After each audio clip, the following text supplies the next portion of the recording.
36 సంవత్సరాల కాలం పాటు ఉపాధ్యాయ వృత్తిగా కొనసాగడం అంటే సాధారణమైనటువంటి విషయమే కాదు. మరి అలాంటి అద్భుత అవకాశం ఆయనకు వచ్చింది. మరి రేపు ఉద్యోగ విరమణ చేస్తున్న సందర్భంగా మరి మన పాఠశాలలో ఏర్పాటు చేసినటువంటి ఈ కార్యక్రమానికి హాజరైన వారి దంపతులకు, మరి మన పాఠశాల ఉపాధ్యాయులు సిబ్బంది అందరికీ కూడా, మరి వారి తరఫున హాజరైనటువంటి బంధుమిత్రులందరికీ కూడా ధన్యవాదాలు తెలియజేస్తూ వారు శుభశాంతులతో భోగభాగ్యాలతో రాబోయే రోజుల్లో మరి నిండు నూరేళ్ల పాటు ఆనందమయమైన జీవితం గడపాలని, అందుకు ఆ దేవదేవుడు ఆ కుటుంబాన్ని, మన డ్రాయింగ్ సార్ని, వారి బిడ్డల్ని, మేడం గారిని, వారి కుటుంబం యావత్తు వారి కుటుంబం అందరినీ కూడా ఆ దేవదేవుడి యొక్క దీవెనలతో పని అయినా కానీ నన్ను ఇంతకుముందు చెప్పారు కదా బాలరాజు గారు, చిత్రత కానీ అందరి ముందు కూడా నన్ను బాబాయ్ అనే పిలుస్తారు. మా అన్నయ్య గారు అబ్బాయి అన్నమాట, అందువల్ల అలా పిలుస్తూ ఉంటారు. చిన్నప్పటి నుంచి చాలా కష్టపడి మాస్టర్ చెప్పినట్టు నిబద్ధతతో కష్టం మీద తెలిసి అదే కష్టంతో పనిచేసుకుంటూ వచ్చారు. ఇప్పటి వరకు ఒడిదొడుకులు ఎదుర్కొన్నా కానీ. మాస్టర్కి పదవి విరమణ శుభాకాంక్షలు తెలియజేస్తున్నాను.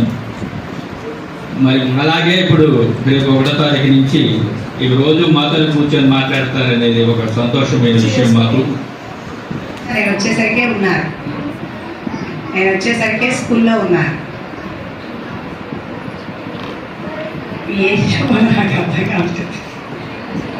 ఆయన చాలా సహకారంగానే ఉండేవారు. ఎప్పుడు ఏ పని చేయమన్నా కూడా చక్కగా చేసేవారు. పిల్లలకి తోటి ఉపాధ్యాయ సిబ్బంది అందరికీ నమస్కారాలు, పిల్లలకి నా దీవెనలు.